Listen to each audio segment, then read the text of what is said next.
If you want to get into ketosis quickly, you have to understand one thing first. Ketosis is not magic. It is metabolic physiology. Your body is either burning glucose or it is burning fat, and you cannot do both at the same time.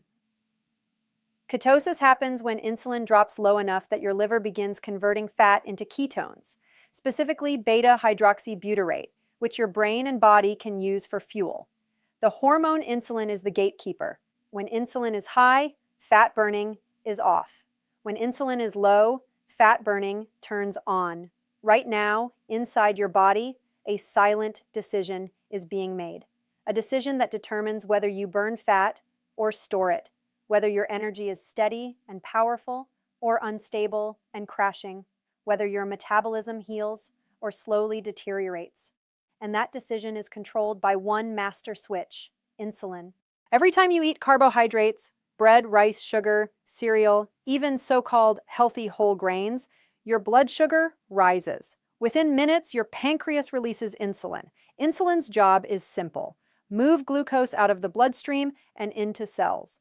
But here's the part most people don't realize. Insulin is not just a blood sugar hormone. It is the most powerful fat storage hormone in the human body. When insulin is elevated, fat burning is biologically impossible. Not difficult, not slowed, impossible.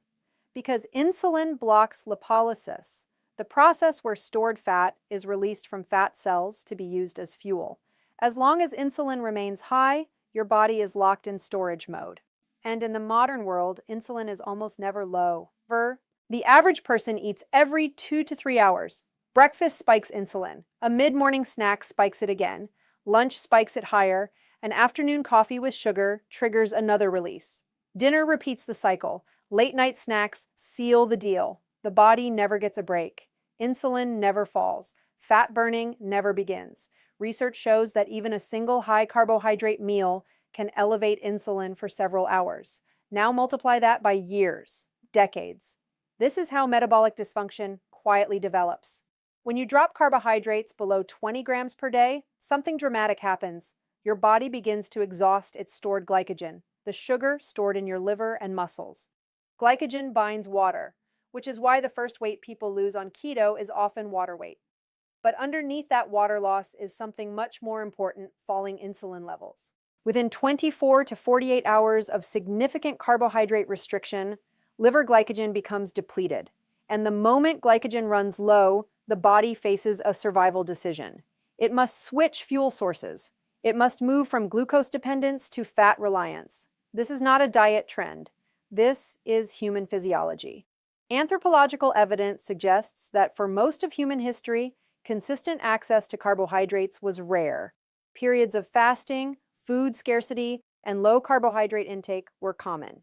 The ability to enter ketosis, to produce ketones from fat, was not optional. It was survival. When carbohydrates are drastically reduced, insulin drops. As insulin drops, hormone-sensitive lipase activates. Fat cells begin releasing fatty acids into the bloodstream. The liver takes those fatty acids and converts them into ketone bodies, primarily beta-hydroxybutyrate. These ketones cross the blood-brain barrier and fuel your brain with remarkable efficiency. Studies have shown that ketones produce more energy per unit of oxygen than glucose. They generate fewer reactive oxygen species, meaning potentially less oxidative stress. Many individuals report mental clarity not because of placebo, but because their brain is now running on a stable, consistent fuel source. But the transition is not always comfortable. As glycogen depletes, water and electrolytes are excreted. Sodium drops, blood volume shifts. You may feel tired, foggy, irritable. This is often labeled the keto flu, but it is not a disease. It is metabolic adaptation. Your body is recalibrating from a sugar-burning machine to a fat-burning one. Here is the hard truth. If you never remove carbohydrates strictly enough, you never force the switch. Eating low-carb but still consuming 80 or 100 grams daily may keep insulin elevated enough to prevent full ketosis. The threshold matters. For many people, that threshold is around 20 grams of total carbohydrates per day. This means eliminating obvious sugars, but also hidden ones. Sauces, dressings, fruit juices, processed health foods. Even natural sugars stimulate insulin. Your body does not differentiate between organic sugar and processed sugar at the hormonal level. When insulin remains chronically elevated, cells begin to resist it. This condition, known as insulin resistance, forces the pancreas to produce even more insulin to achieve the same effect. Over time, this cycle contributes to weight gain, fatty liver, metabolic syndrome, and eventually type 2 diabetes. According to global health data, hundreds of millions of adults now live with insulin resistance, many without knowing it. Lowering carbohydrates aggressively interrupts this cycle. When insulin drops consistently, cells regain sensitivity. Fat stores become accessible. Hunger hormones stabilize. Instead of riding a roller coaster of cravings and crashes, energy becomes steady. Many people notice they can go longer without eating, not because they are forcing willpower, but because their body finally has access to stored fuel. Think about that for a moment. If you carry excess body fat, you are carrying stored energy, tens of thousands of calories. But as long as insulin is high, that energy is locked away. Cutting carbohydrates is the key that unlocks it. This is why the first step toward ketosis must be decisive. Not gradual, not hesitant, decisive. When carbs drop below 20 grams, glycogen falls. When glycogen falls, insulin drops.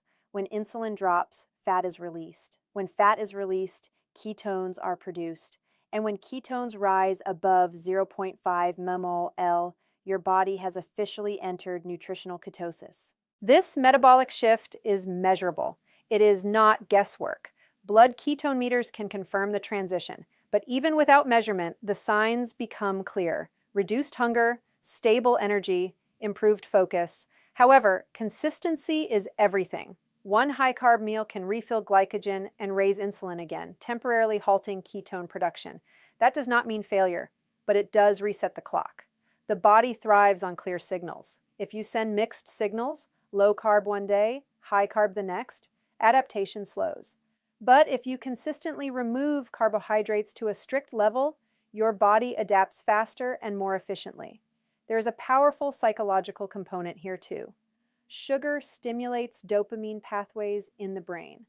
Reducing carbohydrates can initially feel like withdrawal because in many ways it is. Studies comparing sugar's neurological impact show patterns similar to addictive substances. Cravings are real, but they are temporary. Within days of carbohydrate restriction, many people report diminished cravings. The brain recalibrates, taste buds change, sweet foods begin to taste overwhelmingly intense. And beneath all of this is a deeper truth. Ketosis is not extreme. It is ancient. It is a metabolic backup system that modern eating patterns have silenced. When you remove carbohydrates below 20 grams per day, you are not depriving your body. You are restoring its flexibility. You are lowering insulin, the master switch. You are unlocking stored energy. You are allowing fat burning to finally turn on.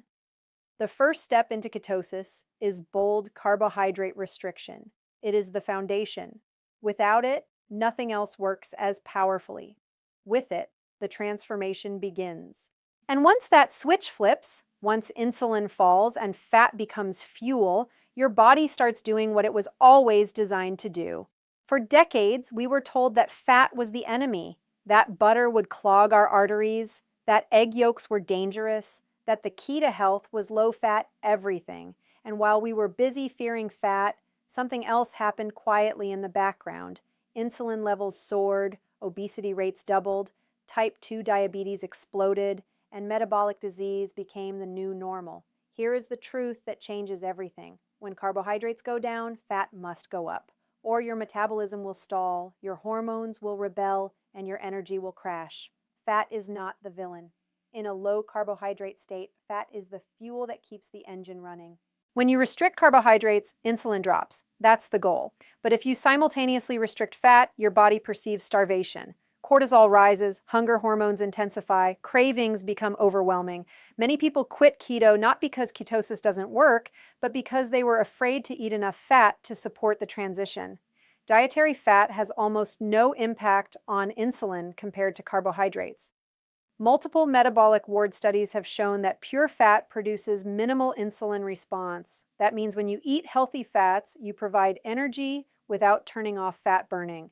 That's a powerful advantage. Think about how your body works during ketosis. Glycogen is depleted, glucose intake is low. If you don't provide dietary fat, your body must rely entirely on stored fat immediately. While that sounds ideal, the transition can feel brutal if your metabolism isn't flexible yet. Fat intake during early ketosis acts like training wheels. It stabilizes energy while your body learns to access its own reserves more efficiently. Now let's talk about the science of satiety. Fat stimulates hormones like cholecystokinin and peptide YY, hormones that signal fullness to your brain. Unlike refined carbohydrates, which spike blood sugar and crash within hours, fat digests slowly. It provides sustained energy. That steady fuel is why many people naturally eat fewer meals on keto without trying. Research published in major nutrition journals has shown that higher fat, lower carb diets often lead to spontaneous calorie reduction, not because of willpower, because of hormonal regulation. When hunger stabilizes, overeating decreases automatically. But not all fats are created equal. Whole food sources of fat bring more than just calories.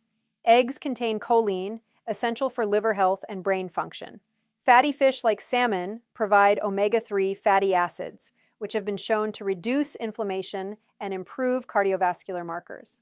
Extra virgin olive oil contains polyphenols that support vascular health.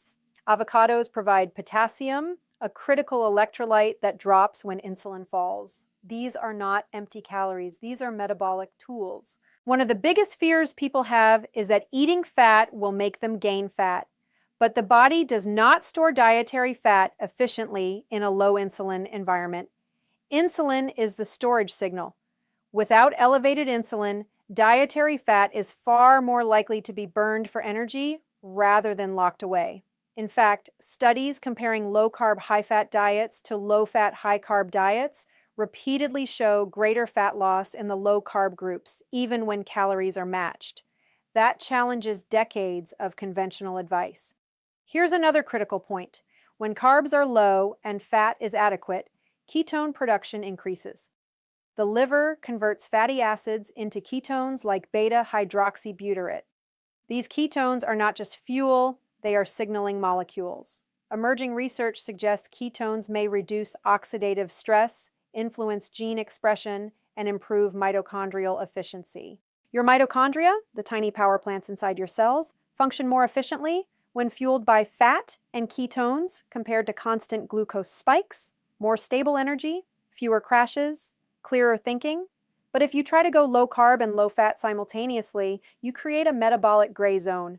Insulin may drop, but energy intake becomes insufficient. Fatigue sets in, workouts suffer, sleep declines.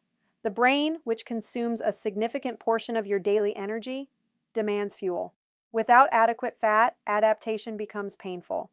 That's why intentional fat intake matters, especially in the beginning. Cooking eggs in butter, adding olive oil generously to salads, choosing chicken thighs instead of skinless breasts, including fatty cuts of beef instead of ultra-lean versions. These are strategic decisions, not indulgences.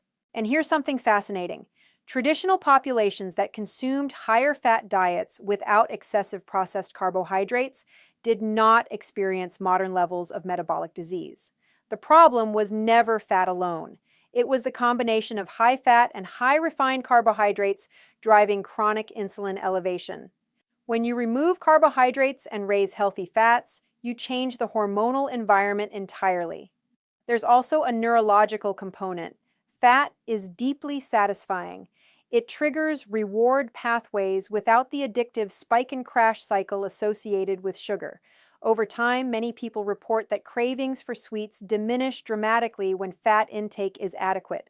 This isn't weakness disappearing, it's biology stabilizing. Another overlooked benefit is blood sugar control. Higher fat meals in the absence of carbohydrates produce minimal glucose fluctuations.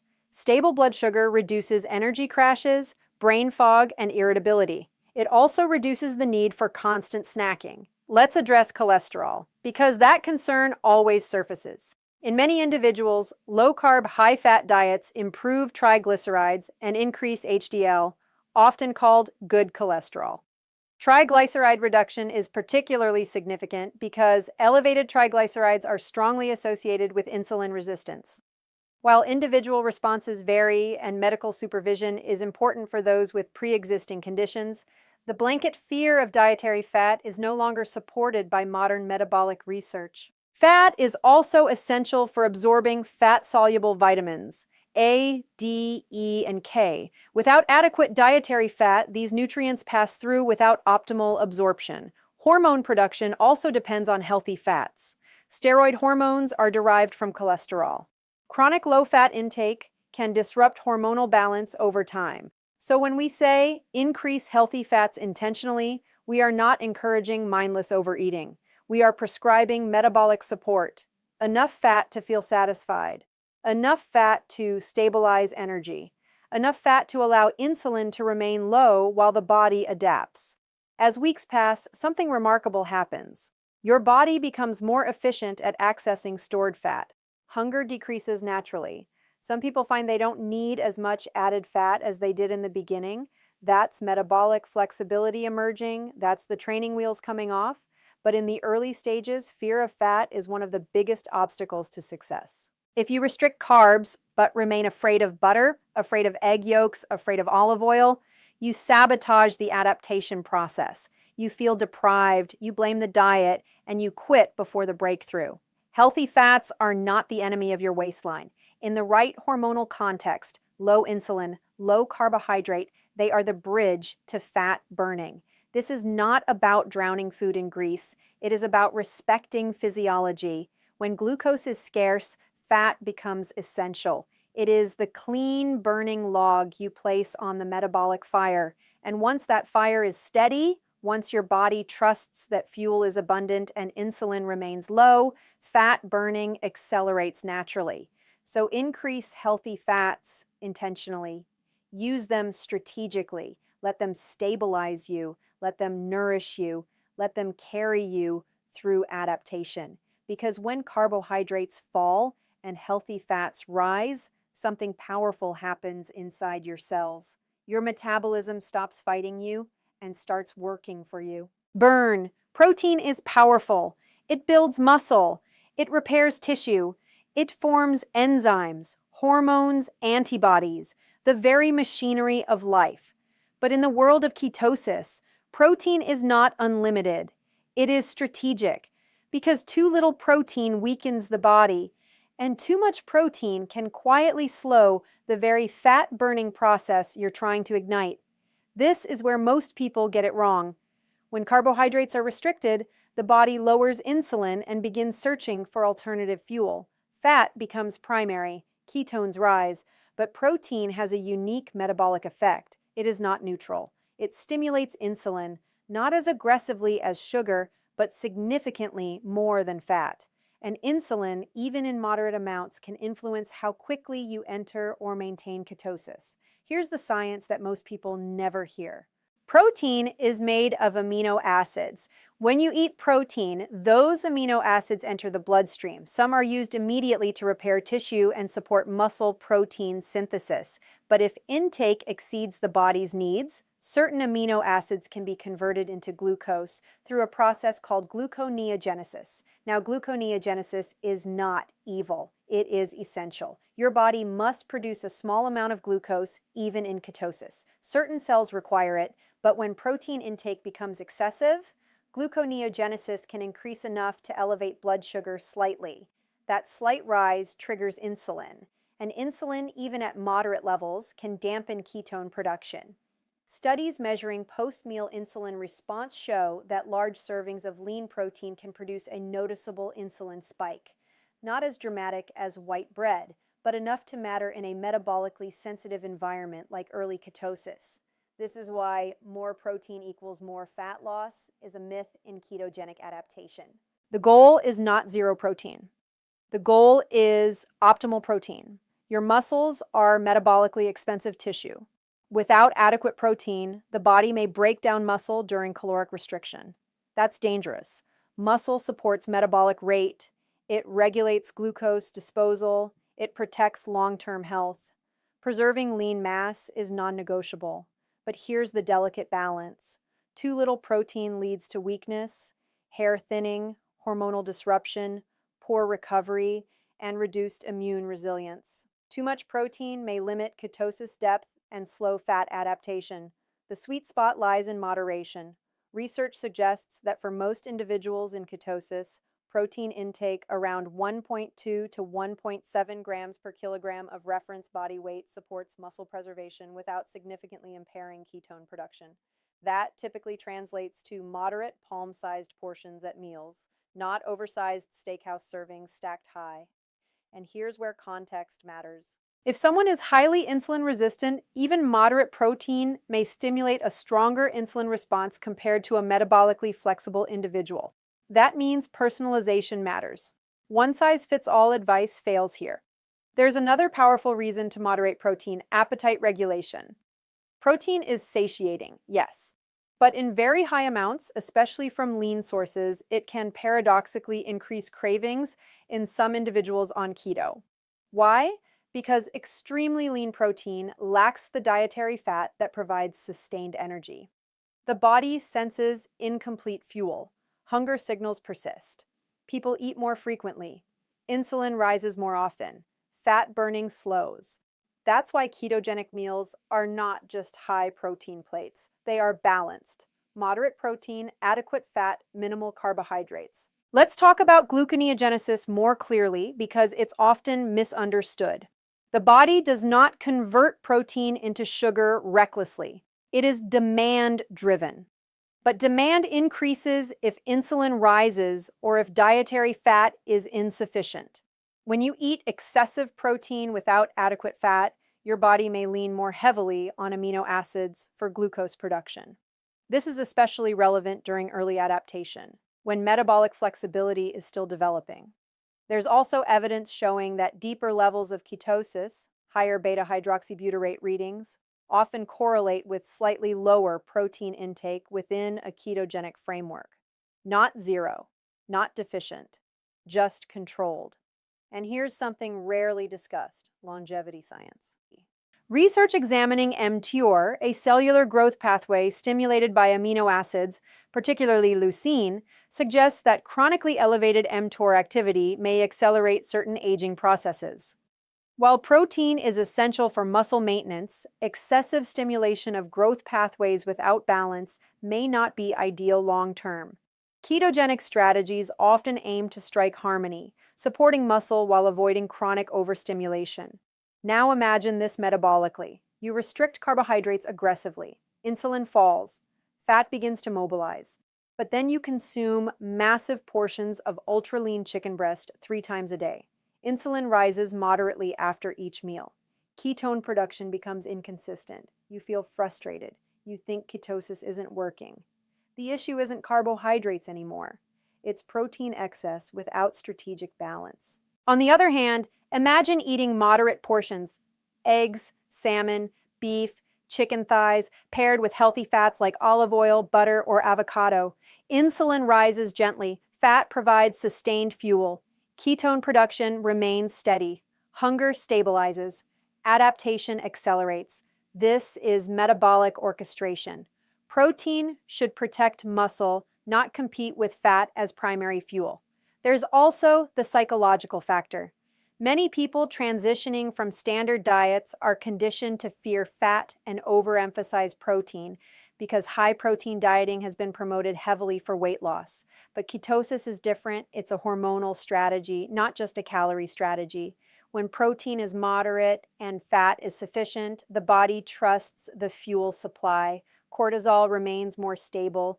Energy feels smoother. Cravings diminish. The body begins tapping stored fat confidently. Athletes and resistance trainers often worry about muscle loss in ketosis. But research shows that when protein intake is adequate, not excessive, and resistance training is maintained, lean mass can be preserved effectively. Ketones themselves may even have muscle-sparing effects during caloric restriction, by reducing the need for amino acids to be converted into glucose. This means you do not need massive protein loads to protect muscle in ketosis. You need precision. Moderation is powerful because it respects biology. And here's the deeper truth. Ketosis is not about extremes. It's about metabolic control. It's about sending clear hormonal signals. Excess protein muddies that signal. When protein is dialed in correctly, something remarkable happens. Ketone levels become more predictable. Hunger cues become clearer. Energy stabilizes. The body shifts from struggling to adapt to confidently burning fat. Moderate protein intake is not restriction. It is refinement. It is choosing intention over impulse, strategy over assumption. The human body thrives on balance. Too little protein weakens it. Too much protein confuses it, but the right amount empowers it. So measure your portions. Choose quality sources. Pair protein with healthy fats. Avoid the trap of oversized servings disguised as healthy, because in ketosis, precision matters. And when protein is moderated wisely, insulin stays controlled. Ketones rise steadily, muscle is preserved, and the metabolic engine runs exactly as it was designed to: efficient, adaptable, powerful.